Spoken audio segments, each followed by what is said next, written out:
မင်္ဂလာပါရှင်24ရက်နေ့မှာ30ရက်နေ့ဒီတပတ်တာတနင်္ဂနွေသားသမီးချင်းမိတ်ဆွေရဲ့အလုပ်ကံကနေစတင်ဟောပြောပေးမှာပဲဖြစ်ပါတယ်ရှင်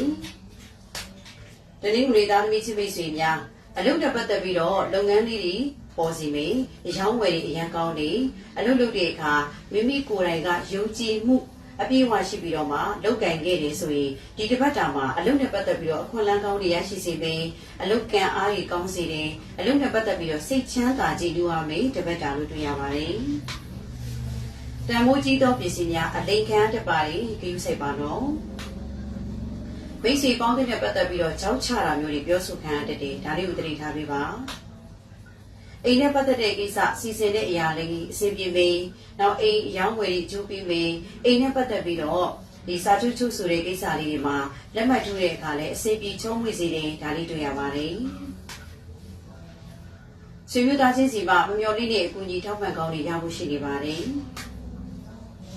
အတိုက်ခိုက်တွေတော့များနေပါတယ်သတိထားပေးပါနော်ဒီတစ်ပတ်တာမှာမိမိဒီဘာလေးပဲလုပ်တော့အတိုက်ခိုက်တွေကြားကနေပြီးတော့မှဖောက်ထွက်ပြီးတော့မှအလုံးလုံးရမယ်လို့တွေ့ရပါတယ်အချီးနဲ့ပတ်သက်ပြီးတော့အချီးမှာစိတ်ညစ်ရတာငိုကြက်ရတာမိမိချစ်သူကမိမိကိုအဆက်အသွယ်ဖြတ်ထားတာဒီလိုလေးတွေ့ရပါတယ်အိမ်တော်ကြီးနဲ့ပတ်သက်ပြီးဆိုရင်တော့အိမ်လူကြီးမှာအိမ်ဘူးအိမ်စုလေးတွေတွေ့ရမှာပဲဖြစ်ပါတယ်ကျမကြီးနဲ့ပတ်သက်ရင်အဓိကတော့မိမိဒီခန္ဓာကိုယ်အတွင်းပိုင်းမှာဖြစ်တဲ့ယောဂါမျိုးမဟုတ်ဘဲနဲ့ပြင်ပမှာဒဏ်ရာဒဏ်ချက်တွေရတာမျိုးဒါလေးတော့သတိထားပေးပါနော်အေးချမ်းချင်းငြိမ်းချမ်းချင်းတော့မရှိသေးဘူး။ဘာကြောင့်လဲဆိုရင်ကိုဘာလေးပဲလှုပ်လိုက်ဘာလေးပဲပြောလိုက်ကိုလှုပ်လိုက်တဲ့အရာပြောလိုက်တဲ့အရာလေးတွေမှာအမြဲတမ်းကိုယ်ကန့်လန့်တိုက်စေတာမျိုးအောက်လက်ငယ်သားနဲ့ပြောရင်လည်းအောက်လက်ငယ်သားကိုကန့်လန့်တာအထက်လူကြီးနဲ့ပြောပြီးဆိုရင်အထက်လူကြီးကကိုပြောတဲ့အရာလေးတွေကိုလက်မခံမဲနဲ့နှစ်ကြိမ်နှစ်ခါပြောမှအဆင်ပြေတာဒီလိုလေးတွေ့ရပါတယ်ကံနဲ့ပတ်သက်ရင်တော့ကံအားကောင်းပါတယ်ထီတိုးကံဆန်းမယ်ဆိုရင်တော့6တလုံးထီတိုးကံဆန်းလို့ရပါတယ်ရစရာရှိတဲ့ငွေကြီးလေးတွေရက်တက်နေပြီးတော့မှကိုယ့်ရဲ့ခွန်အားကိုယ့်ရဲ့ညံ့အားနဲ့ဒီတစ်ပတ်တာမှာစွမ်းဆောင်တဲ့ငွေကြီးပမာဏတွေဝင်လာမယ်လို့တွေ့ရပါတယ်။အားလုံးနဲ့ပတ်သက်ပြီးတော့ပူပန်စရာတွေကိုကြည့်လိုက်တဲ့အခါမိမိဒီကိုလှုပ်ဆောင်ရတဲ့အရာလေးတွေမှာကိုလှုပ်နေတန်းလန်းနဲ့စိတ်ကုံစိတ်ပြက်သွားတဲ့အထိကိုဖြစ်တတ်ပါတယ်။ဒါကြောင့်မို့လို့အလုံးမှာဆွဲရှိပါတိခံပါစိတ်ရှိပါဒါလေးတွေနဲ့ဒီတစ်ပတ်တာမှာဖြတ်တန်းသွားမယ်ဆိုရင်အရာအားလုံးကိုအစီပြီးသွားလုံနိုင်မယ့်ထဲမှာပါပါတယ်။ဒီတော့တနင်္ဂနွေသားသမီးချင်းမိတ်ဆွေအတွက်ကံထောက်ပံ့ဖြစ်စေတဲ့ရေရာကောင်းလေးစမှာပေးချင်ပါတယ်။တနင်္ဂနွေသားသမီးချင်းမိတ်ဆွေဒီတစ်ပတ်ပြုလုပ်ဆောင်ရမယ့်ရေရာလေးကမွေးနံတောင်ကိုသွားပါဖရာတဆူဆူရဲ့မွေးနံတောင်ကိုသွားပြီးတော့ရက်အဖြူရောင်လေးကိုးချောင်းကိုလူတန်းချင်းဖြင့်မိမိခက်ခဲနေသောတစ်ပတ်တာအလုံးစုံပြည်လည်သွားမယ်လို့တွေ့ရပါတယ်ရှင်။မင်္ဂလာပါရှင်24ရက်နေ့မှာ30ရက်နေ့ဒီတနင်္လာသားသမီးချင်းမိတ်ဆွေရဲ့အလုတ်ကင်ကနေစတင်ဟောပြောပေးမှာပဲဖြစ်ပါတယ်ရှင်။တနင်္လာသားသမီးချင်းမိတ်ဆွေဒီတစ်ပတ်မှာအလုပ်နဲ့ပတ်သက်ပြီးတော့အခက်အခဲတွေရှိတယ်အတိုက်ခံတွေအများများမယ်မိမိလှုပ်ဆောင်တဲ့အခါမှာအပြက်အတောက်တွေတအားများတယ်လို့တွေ့ရတယ်အယောင်းဝယ်ဆိုရင်ရောင်းပန်းဝယ်ပန်းတွေကျဆင်းတာမျိုးကိုရောင်းတဲ့ပစ္စည်းတွေကုန်ပစ္စည်းတွေပြတ်သွားတာမျိုးအဲ့ဒါလေးလည်းတွေ့ရပါတယ်နော်တန်မိုးကြီးသောပစ္စည်းတွေဝင်လာဖို့ရှိပါတယ်မိတ်ဆွေပေါင်းတဲ့ပတ်သက်ပြီးတော့မိမိအပေါ်မှာမကောင်းကြံတာတွေအပြစ်ပြောတာတွေခံရတတ်ပါတယ်ဒါကြောင့်အပေါင်းအသင်းတွေပေါင်းတဲ့အခါမိမိဘက်ကစကားပြောဆိုတဲ့အခါမှာနှုတ်တွေမကြုံသွားဖို့ဒါလေးကိုမှားချင်ပါတယ်အိမ်နဲ့ပတ်သက်တဲ့ကိစ္စရပ်များအဆင်ပြေပါလိမ့်မယ်အိမ်ရောင်းတာအိမ်ဝယ်တာအိမ်စာချုပ်ချုပ်ဆိုတာအိမ်ပြင်တာအိမ်ဆောက်တာဒါလေးတွေအစအိမ်ကိစ္စလေးတွေအလုံးစုံအဆင်ပြေမယ်လို့တွေ့ရပါတယ်ဆွေမျိုးသားချင်းရဲ့မထင်မှတ်တဲ့အကူအညီထောက်ပံ့ကောင်းတွေရဖို့ရှိနေပါတယ်ရန်အန်ဒီရဲ့အတိုက်ခိုက်လုံးဝမရှိပါဘူးရှင်အချီးနဲ့ပတ်သက်ပြီးတော့အေးချမ်းနေပါလိမ့်မယ်အိမ်တော်ကြီးနဲ့ပတ်သက်ရင်တော့ဘာသာရေးသာသနာရေးအလှူဒန်းလေးတွေနဲ့လှုပ်ရှုပ်နေမှာပဲဖြစ်ပါတယ်ကျမကြီးနဲ့ပတ်သက်ရင်တော့ဂရုစိုက်ပါမိမိအနေနဲ့ခါးတွေကြိုက်တာခါးတွေနာတာဒါမျိုးလေးဖြစ်တတ်ပါတယ်အေးချမ်းချင်းငြိမ်းချမ်းချင်းရောက်ရှိလာမဲ့တပတ်တာလို့တွေ့ရပါတယ်ကံနဲ့ပတ်သက်ရင်တော့မိမိအနေနဲ့ကံအားနေပါတယ်သို့ပေမဲ့မဖြစ်မနေထီတိုးကန်ဆန်းခြင်းနဲ့ဆိုရင်တော့တစ်တလုံးထီတိုးကန်ဆန်းလို့ရပါတယ်ဝင်လာတဲ့ငွေကြီးတွေငွေမမြဲတာမျိုးဖြစ်တတ်ပါတယ်နော်အားလုံးနဲ့ပတ်သက်ပြီးတော့ပူပန်စရာခြုံငုံပြီးကြည့်လိုက်တဲ့အခါမိမိဒီတစ်ပတ်မှာ ဘာလေးပဲလုံးစကားပြောတာဆိုတာအစသွားတာလာတာအစနေတာထိုင်တာအစနည်းနည်းပို့ပြီးတော့ဂရုစိုက်ပါဘာကြောင့်လဲဆိုတော့ရုံးပြေကနားနဲ့ပတ်သက်တာလေးတွေကိုပြောဝဆိုကလောကကန်ရရေးဆိုင်ရတာမျိုးလေးတွေဖြစ်တတ်ပါလေဒီတော့တနေ့လာသားသမီးချင်းမိတ်ဆွေအတွက်တန်ထောက်ပံ့ဖြစ်စေတဲ့ရေရာကောင်းလေးဆရာမပေးချင်ပါတယ်တနေ့လာသားသမီးချင်းမိတ်ဆွေဒီတစ်ပတ်မှာပြုလုပ်ဆောင်ရမယ့်ရေရာကမိမိနေအိမ်ကဖျားမှာမုံလက်ဆောင်တစ်ပတ်ကလူတန်းချင်းဖြင့်ခက်ခဲနေသောတစ်ပတ်တာပြည်လည်သွားမယ်လို့တွေ့ရပါတယ်ရှင်မင်္ဂလာပါရှင်24ရက်နေ့မှာ30ရက်နေ့ဒီတစ်ပတ်တာအင်္ဂါသားသမီးချင်းမိတ်ဆွေရဲ့အလုတ်ကင်ကနေစတင်ဟောပြောပေးပါပဲဖြစ်ပါတယ်ရှင်အင်္ဂါသားသမီးချင်းမိတ်ဆွေဒီတစ်ပတ်မှာအလုတ်နဲ့ပတ်သက်ပြီးတော့အလိညာတွေခင်ရတတ်ပါတယ်အလုတ်မှာမျက်နှာပြည့်စရာတွေနာမည်ကုန်သိက္ခာကျစရာတွေကျုံရတတ်တယ်ဒါလေးကိုသတိထားပါနော်တန်မိုးကြီးတော့ပစ္စည်းများထွက်တတ်ပါတယ်ပျောက်တတ်ပါတယ်ဂရုစိုက်ပါနော်မိတ်ဆွေပေါင်းတဲ့ဆရာသမားတွေရဲ့ကူညီထောက်ပံ့မှုမဆာမှုတော့ရရှိမှုတွေ့ရပါတယ်အိမ်ကိစ္စများအဆင်ပြေပါလိမ့်မယ်အိမ်နဲ့ပတ်သက်ပြီးတော့စီစဉ်တဲ့အရာအကြီးကိန်းတွေကအကူအညီပေးတာအစားပြည်လည်မယ်လို့တွေ့ရပါတယ်ဆွေမျိုးသားချင်းနဲ့ပတ်သက်ပြီးတော့စိတ်မကောင်းစရာတည်းများကြားတတ်ပါတယ်ရန်အတိုက်ခိုက်ရှိပါတယ်မိမိအပေါ်မှာမလူတမမှုတွေမနာလိုမှုတွေဒါလေးတွေခံရတတ်တယ်အဲ့တော့ရန်ရှာတာပြဿနာရှာတဲ့အထီကိုဖြစ်တတ်တယ်အဲ့ဒါလေးလည်းသတိထားပါနော်အချီးနဲ့ပတ်သက်ပြီးတော့မိဘအကြီးကဲတွေကိုပြန်လည်ပြီးတော့ကြည့်ရှုနေရတာနဲ့အချီးမှာအဆင်မပြေဘူးမตายရမှုတွေကြောင်းရတတ်ပါတယ်အိမ်တော်ကြီးနဲ့ပတ်သက်ရင်တော့မိမိအိမ်တော်ကြီးအေးချမ်းနေမယ်တပတ်တာပါကျမကြီးနဲ့ပတ်သက်ရင်တော့ဂရုစိုက်ပါဖြစ်လာရင်အေးအပူရှက်တာတို့အေးပတ်တာတို့ပေါ့နော်အဲ့လိုနေထိုင်မှားပြီးတော့နေမကောင်းထိုင်မသာဖြစ်တတ်ပါတယ်အေးချမ်းခြင်းငြိမ်းချမ်းခြင်းတော့ရောက်ရှိလာပါလိမ့်မယ်အဲ့တော့24ရက်နေ့ကနေပြီးတော့24 25 26 29ဒီကို့အတွင်းဗာလိလုံးအခက်ခဲလေးတွေနဲ့ရောဝါဆိုရလောကကန်ရကတိလင်နာလေးတွေဖြစ်တတ်တယ်အဲ့ဒီရဲ့နောက်ပိုင်းမှာတော့အစီအပြေသွားပါလိမ့်မယ်ကံနဲ့ပတ်သက်ရင်တော့ကံအားကောင်းပါတယ်ထီတိုးကန်ဆန်းခြင်းနဲ့ဆိုရင်တော့3တလုံးထီတိုးကန်ဆန်းလို့ရပါတယ်ဝေကြီးတက်လာပါလိမ့်တော့ပွင့်မင်းဒါပေမဲ့ပေးရမယ့်ဟာအစင်းသစ်ဖြစ်တဲ့အတွက်ကြောင့်မလို့ဒီလိုလက်ထဲမှာမမြဲတာမျိုးတွေဖြစ်တတ်ပါတယ်အားလုံးနဲ့ပတ်သက်ပြီးတော့ပူပန်းစရာခြုံငုံပြီးကြည့်လိုက်တော့ကိုလုံနေတဲ့နေရာလေးတွေကိုသွားနေတဲ့အရာလေးတွေကိုပြောနေတဲ့ဒီစကားလုံးလေးတွေမှာအမှားပါသွားတတ်တယ်အဲ့တော့အမှားပါသွားတတ်တယ်ဆိုတော့ဒီတစ်ပတ်မှာကိုဒီအနေတိုင်းအပြောအဆိုကိုစီချင်မှာအထူးသဖြင့်အပြောတွေပြောမှားသွားတာစိုးမှားသွားတာမျိုးကြီးမဖြစ်ပါစေနဲ့ဒါဆိုရင်တော့ဒီတစ်ပတ်တာမှာကိုလုံချင်တဲ့အရာလေးတွေကိုလွဲကူအစီပြေစွာလုပ်ရမယ်တဲ့မှာပါပါတယ်ဒီတော့အင်္ဂါသားသမီးချင်းမိတ်ဆွေအတွက်ကံအထောက်ပံ့ဖြစ်စေတဲ့ရေရာကောင်းလေးဆရာမပေးချင်ပါတယ်အင်္ဂါသားသမီးချင်းမိတ်ဆွေပြုလုပ်ဆောင်ရမယ့်ရေရာကအိမ်ဖျားမှာအုံလို့ကြောက်ကြောတပတ်ကန်လူတန်းချင်းဖြင့်မိမိခက်ခဲနေသောအခက်ခဲအားလုံးပြည်လည်သွားမယ်လို့တွေ့ရပါတယ်ရှင်မင်္ဂလာပါရှင်24ရက်နေ့မှာ30ရက်နေ့အထိတပတ်တာဗုဒ္ဓဟူသားသမီးချင်းမိတ်ဆွေရဲ့အလုပ်ကံကနေစတင်ဟောပြောပေးမှာပဲဖြစ်ပါတယ်ရှင်ဗုဒ္ဓဟူသားသမီးချင်းမိတ်ဆွေအလုပ်နဲ့ပတ်သက်ပြီးတော့ကားတွေကောင်းပါလိမ့်မယ်အလုပ်ကနေပြီးတော့နှစ်ခုနှမျိုးဆုံးဖြစ်ရတာမျိုးကြုံရတတ်တယ်ဝင်ဝင်နှလန်းဝင်မယ်လို့လည်းတွေ့ရပါတယ်တန်ဖိုးကြီးသောပစ္စည်းတော့ထွက်တတ်တယ်နော်မိတ်ဆွေပေါင်းသင်းတွေနဲ့အကူအညီကောင်းထောက်ပံ့ကောင်းတွေရဖို့ရှိနေပါတယ်ပျော်ရွှင်စွာပြီးသွားတာမျိုးလေးကြုံရတတ်ပါတယ်အိမ်ကိစ္စနဲ့ပတ်သက်ရင်တော့စိတ်ညစ်စရာနောက်ဆန်တင်းစရာလေးတွေကြုံရတတ်ပါတယ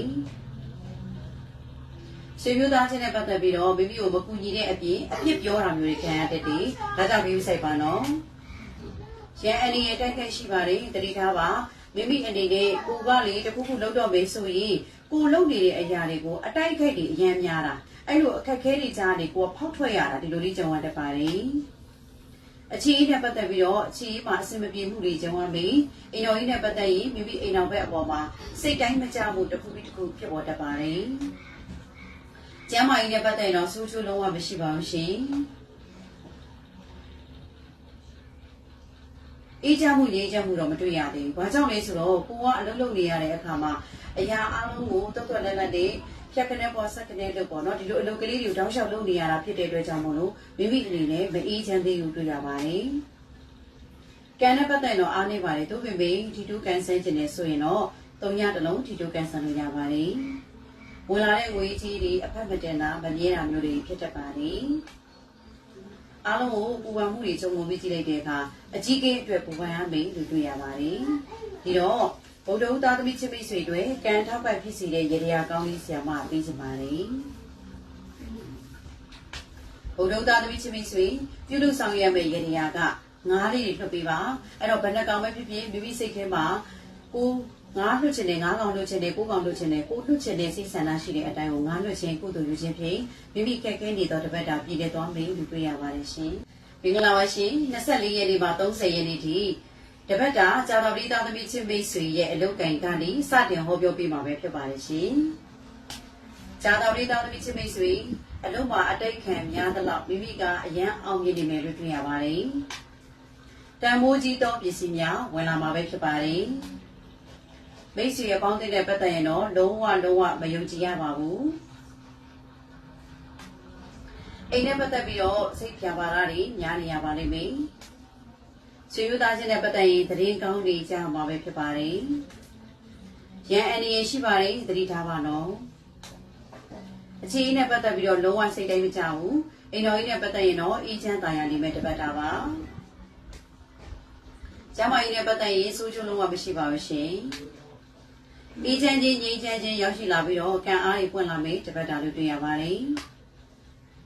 ထီထိုးကန်ဆန်းခြင်းနေဆိုရင်တော့ငါးတလုံးထီထိုးကန်ဆန်းလို့ရပါတယ်ငွေကြီးလက်လာပါများပွင့်လန်းရှင်လန်းမဲ့တပတ်တာပါအားလုံးနဲ့ပတ်သက်ပြီးတော့ပူပန်စရာတွေချုံကိုပြကြည့်လိုက်တဲ့အခါမိမိဒီအလှူအတန်းနေတဲ့အလုပ်ရှုပ်နေတာမျိုးမိမိကိုယ်၌ကလည်းပဲတကယ်လှူလာဖို့အတွက်လှူဖြစ်ဖို့အတွက်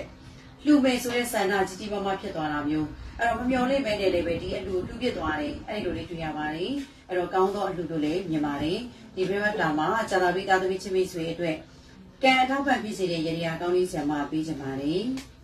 ကြာလာပြီးသားသမီးချင်းမိတ်ဆွေပြုလို့ဆောင်ရမယ့်ရေရာကမိမိအနေနဲ့စာကလေးအိမ်ကို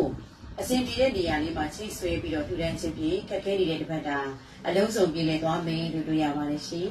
မင်္ဂလာပါရှင်24ရက်နေ့မှာ30ရက်နေ့ဒီတစ်ပတ်တာတောက်ကြသားသမီးချင်းမိတ်ဆွေရဲ့အလုပ်ကံကနေစတင်ဟောပြောပေးပါမယ်ဖြစ်ပါတယ်ရှင်တောက်ကြသားသမီးချင်းမိတ်ဆွေအလုပ်နဲ့ပတ်သက်ပြီးတော့ကံနေညံ့နေပါတယ်အလုပ်ကံနေမကောင်းဘူးဒါကြောင့်တတိလေးထားပြီးတော့လုပ်ပါတန်မိုးကြီးရဲ့ပစ္စည်းမမျှော်လင့်မဲနဲ့ဝင်လာဖို့ရှိပါတယ်မိတ်ဆွေကံဆရာသမားကံအကူအညီကောင်းတွေရရှိစေမယ့်တပတ်တာပါအိမ်နဲ့ပတ်သက်တဲ့ကိစ္စရပ်များကြည်နူးစရာစိတ်ချမ်းသာစရာတွေကြုံတွေ့ရမှာပဲဖြစ်ပါတယ်ဆွေမျိုးသားချင်းနဲ့ပတ်သက်ပြီးတော့စိတ်ပူပန်မှုတွေကြုံတွေ့ရမှာပဲဖြစ်တယ်ရန်အနေရဆိုးချိုးလုံးဝမရှိပါဘူးရှင်အခြေအနေနဲ့ပတ်သက်ပြီးတော့ငြိမ်းချမ်းနေတဲ့အေးချမ်းနေတဲ့လူတွေ့ရပါတယ်အိမ်တော်ကြီးနဲ့ပတ်သက်ရင်တော့ကြည်နူးပျော်ရွှင်ချမ်းမြေ့တဲ့အိမ်တော်ကြီးလူတွေ့ရပါတယ်ကျမကြီးနဲ့ပတ်သက်ရင်ဆိုးချိုးလုံးဝမရှိပါဘူးရခင်ကနေ့ကကျမကြီးဝေဒနာခံစားနေရတဲ့သူရှိခဲ့တယ်ဆိုရင်တော့ဒီကပတ်တာမှာအနာနဲ့စိနဲ့တွေ့ရှိသွားမယ်လို့မြင်ပါတယ်အေးချမ်းမှုငြိမ်းချမ်းမှုတွေမရှိသေးဘူးဘာကြောင့်လဲဆိုတော့အလုံးမှာခက်ခဲစီတဲ့အတွက်ကြောင့်မို့လို့မအေးချမ်းဘူးလို့တွေ့ရပါတယ်ကံနဲ့ပတ်သက်ပြီးတော့ကံအားတွေအလွန်ကောင်းနေပါတယ်ထီထိုးကန်ဆန်းခြင်းနဲ့ဆိုရင်တော့ရှစ်တလုံးကိုထီထိုးကန်ဆန်းလို့ရပါတယ်ငွေချင်းနဲ့ပတ်သက်ပြီးတော့သူတစ်ပါးကမိမိကိုလိမ်လည်တာခံရတတ်တယ်အဲ့တော့ငွေအလိမ်မခံရအောင်တတိလေးထားပါ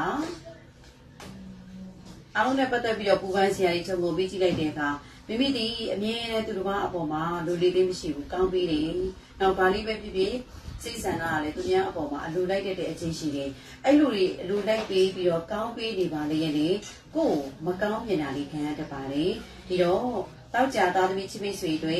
ကံတောက်ပံ့ဖြစ်စေတဲ့ရေရာကောင်းလေးဆရာမပေးချင်ပါတယ်တောက်ကြသားသမီးချင်းမိတ်ဆွေပြုလုပ်ဆောင်ရမယ့်ရေရာကရေတူပေးပါလူအပ်နေသောနေရာတွေမှာရေကုသိုလ်လူချင်းဖြင့်မိမိခက်ခဲနေသောတပတ်တာအလုံးစုံပြည့်လည်သွားမယ်လို့တွေ့ရပါတယ်ရှင်။မင်္ဂလာပါရှင်24ရက်နေ့မှ30ရက်နေ့ဒီတပတ်တာစနေသားသမီးချင်းမိတ်ဆွေရဲ့အလုပ်ကံကနေစတင်ဟောပြောပေးမှာပဲဖြစ်ပါတယ်ရှင်။စနေသားသမီးချင်းမိတ်ဆွေအလုပ်နဲ့ပတ်သက်ပြီးတော့လုပ်ငန်းခွင်မှာပြဿနာရှိပါတယ်သတိထားပါနော်။တန်မိုးကြီးသောပစ္စည်းများထွက်တတ်ပါတယ်။မိတ်ဆွေဆရာသမားတွေရဲ့ကုညီမဆထောက်ပံ့ခြင်းတွေရရှိမှာပဲဖြစ်ပါတယ်။အိမ်ကိစ္စများကြည်နူးစရာစိတ်ချမ်းသာစရာတွေကြုံတွေ့ရမှာပဲဖြစ်ပါတယ်။ဆွေမျိုးသားချင်းနဲ့ပတ်သက်ပြီးတော့ အစင်မပြေဘူးလေဒါလေးတွေကြားတပါတယ်အဲ့တော့ငွေကြီးကိစ္စလေးတွေကအစားပြောဆိုရတဲ့အခါလေးတွေလေစိတ်ဝမ်းကွဲစေတာမျိုးတွေကြုံရတတ်တယ်အဲ့တော့ဆွေမျိုးသားချင်းနဲ့မိမိနဲ့ကြားထဲမှာစိတ်ဝမ်းတွေကွဲသွားတတ်ပါတယ်ဆိုရတဲ့အတိုက်ခိုက်မျိုးလုံးဝမရှိပါဘူးရှင်နောက်ပြီးတော့ရန်အန်ရယ်လည်းမရှိပါဘူးမိမိကိုသူတစ်ပါးကညှိုးနေတာမျိုးလည်းမတွေ့ရပါဘူးအခြေအနေနဲ့ပတ်သက်ရင်တော့ချစ်သူနဲ့ကိုယ်နဲ့ကြားထဲမှာစိတ်ညစ်စရာစိတ်ဆိုးစိတ်ကောက်တာတွေကအများများနေပြီအဲ့လိုတွေတွေ့ရတယ်အိမ်တော်ကြီးနဲ့ပတ်သက်ရင်တော့ဘာမဟုတ်တဲ့ကိစ္စလေးတွေစကလုံးလေးတွေကိုအကြောင်းပြုပြီးတော့မှတစ်ချက်ချက်စကားများနေရတတ်ပါတယ်ကျမ်းမာရေးနဲ့ပတ်သက်ရင်တော့ခရုစိုက်ပါအဓိကတော့ရုပ်တရက်ဖြစ်စီတတ်တဲ့အနည်းလေးတွေကိုတွေ့ရပါတယ်အဲ့ဒါကိုအကြောင်းပြုပြီးတော့ကျမ်းမာရေးညက်တတ်ပါတယ်သတိထားပါနော်အေးချမ်းမှုငြိမ်းချမ်းမှုရောက်ရှိလာမယ်တပတ်တာလို့တွေ့ရပါတယ်ကဲနဲ့ပတ်သက်ရင်တော့အားနေပါတယ်သို့ပေမဲ့ဒီတိုးကန်ဆန်းခြင်းနဲ့ဆိုရင်တော့လေးတစ်လုံးဒီတိုးကန်ဆန်းလို့ရပါတယ်ငွေကြီးလက်လာပါတယ်ရှင်လန်းလာမယ်တပတ်တာပါအားလုံးနဲ့ပတ်သက်ပြီးတော့ပူပန်စရာတွေခြုံငုံပြီးကြည့်လိုက်တဲ့အခါစိုးရတဲ့ပူပန်မှုမျိုးလုံးဝမတွေ့ရပါဘူးရှင်ဒီတော့စလီသားသမီးချင်းမိတ်ဆွေအတွက်ကံတောက်ပတ်ပြည့်စေတဲ့ရရကောင်းလေးဆံမပြီးချင်ပါတယ်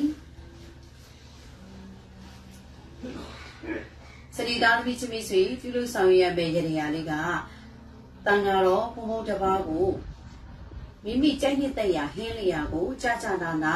ဒီချက်တာပဲဖြစ်ဖြစ်ကိုယ်တိုင်ချက်ပြီးတော့ပဲလှူလူဝယ်ပြီးတော့ပဲလှူလူဟင်းလျာကိုပေါ်ပေါ်တီတီလေးလှူပေးခြင်းဖြင့်ခက်ခဲနေတဲ့တစ်ပတ်တာအလုံးစုံပြည်လည်သွားမယ်လို့တွေ့ရပါတယ်ရှင်